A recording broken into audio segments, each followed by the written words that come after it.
Hello, all you wonderful parents, teachers, and students. Let's talk about something really important for our kids' futures. The Central Board of Secondary Education, or CBSE, has just announced a brilliant new rule. By July 15, 2025, every CBSE school must have something called a sugar board on display. This is a fantastic step forward, a real wake-up call for all of us. These boards aren't just posters, they are powerful tools. They will clearly show how much sugar is hiding in common foods and drinks that our children eat every day. It's all about giving us the knowledge we need to make better choices for the little ones we care so much about. This fantastic idea came from the National Commission for Protection of Child Rights, and for a very good reason. They've seen, just as I have all over the world, that our children are facing a serious health crisis. We're seeing more and more kids struggling with problems like obesity and even type 2 diabetes, which used to be something only adults got. The numbers are quite scary. In 2021, for every 100,000 young people in India, nearly 400 were dealing with type 2 diabetes. This isn't just a statistic. It's about real children whose health and happiness are at risk. The sugar boards are a simple, smart way to start fighting back. So what will these boards actually do? Imagine walking down your school hallway and seeing a chart that shows a can of fizzy drink has 9 cubes of sugar, or a chocolate bar has 6. It makes the hidden sugar visible. The boards will also explain how much sugar a child should have in a whole day, and what happens when they have too much. Information is power, and this initiative puts that power directly into the hands of students, teachers, and parents. It starts a conversation, making everyone more aware of what's in their food and inspiring them to choose healthier options for their tiffin boxes and canteen lunches. This isn't about scaring anyone or banning treats forever.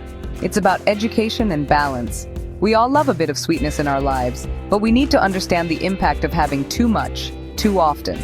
This mandate is the first step in a much bigger food revolution right here in India's schools.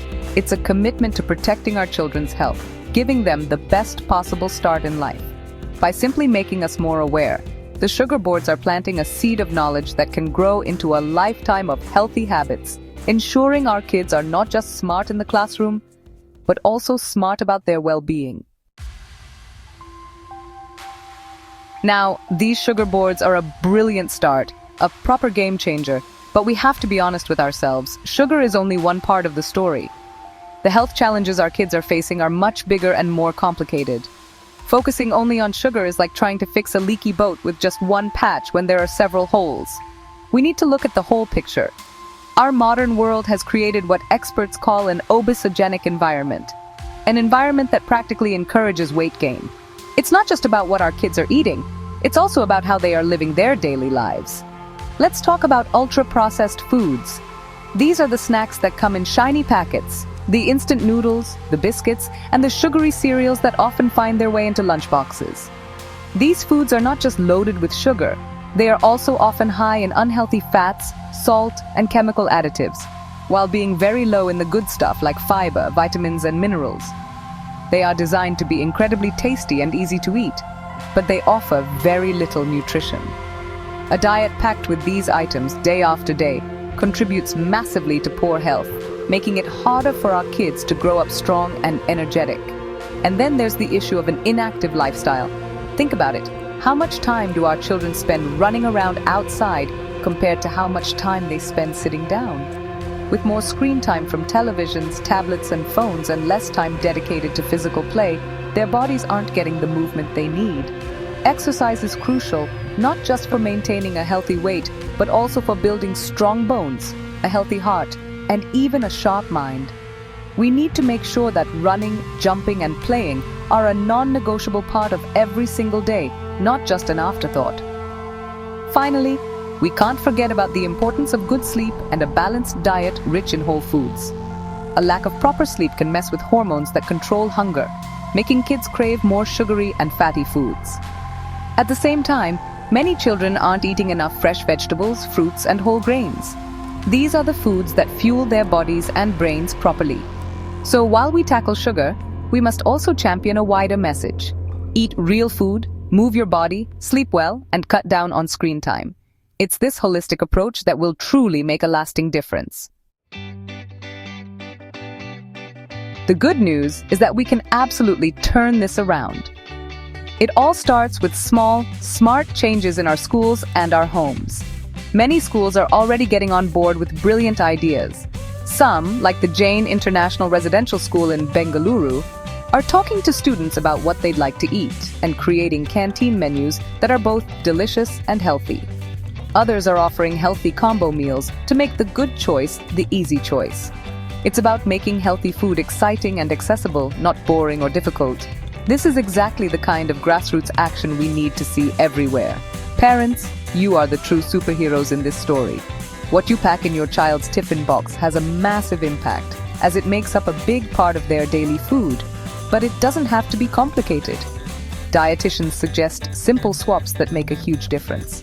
Instead of white bread sandwiches, try a whole wheat roll filled with veggies and hummus. Ditch the sugary, processed jams and spreads for homemade peanut butter with a touch of jaggery. You can even sneak extra goodness into food by adding vegetable purees to dosa or idli batter. It's all about simple, clever cooking from the heart. Education is key, and it needs to go beyond posters. We should be teaching our kids about food as a proper subject in school. Imagine classes where children learn how to read food labels to spot hidden sugars and fats, or even simple cooking lessons where they learn to make a healthy snack. Schools like orchids. The International School are already doing this, using everything from student skits about nutrition to holding dental camps. When children understand why certain foods are good for them, they are much more likely to make positive choices for themselves throughout their lives. Let's not forget the power of fun. We need to make being healthy an adventure, not a chore. Schools can organize more sports events, dance classes, or even gardening clubs where kids can grow their own vegetables. Families can plan active weekends together, like going for a hike, cycling in the park, or just having a good old-fashioned game of cricket. When we combine good food education with joyful physical activity, we create a powerful culture of wellness that supports our children in every way, body, mind, and spirit. It's a recipe that can't fail. Ultimately, this mission to secure our children's health is a team sport. No single person, school, or policy can solve this problem alone. The CBSE's Sugar Board mandate is a fantastic kickoff, but it must be the start of a sustained collective effort. We have seen in the past, with rules like the 2019 ban on junk food sales near schools, that without consistent follow-through and teamwork, even the best ideas can lose their power. This time, we need to make sure the momentum continues, with everyone playing their part to ensure these changes stick for good. This calls for a strong partnership between parents, teachers, and school administrators. Parents need to champion healthy eating at home, reinforcing the lessons children learn at school. Teachers can creatively integrate health and wellness into their daily lessons, regardless of the subject. School leaders must be firm in enforcing healthy canteen policies, even when it's challenging, and ensure that physical activity is a core part of the school day. Regular meetings and workshops for parents can help share ideas and keep everyone motivated and working towards the same important goal. Beyond the school gates, we need policymakers and the food industry to step up as well. We need clear, honest food labeling on all products. We also need the food industry to take more responsibility, reducing the amount of sugar, fat, and salt in products marketed to children. This isn't about pointing fingers. It's about asking everyone to be part of the solution. When government policies support healthy choices and the industry provides better options, it becomes so much easier for families and schools to succeed in their efforts to raise healthy kids. So let's embrace this moment. Let's see the sugar boards not just as a new rule to follow, but as an invitation to begin a food revolution in every school and every home. It's a chance to work together, as a community, as a nation, to give our children the vibrant, healthy future they so richly deserve. By combining education, practical changes, and a whole lot of passion, we can create a generation of children who are healthier, happier, and ready to take on the world. Let's get to it.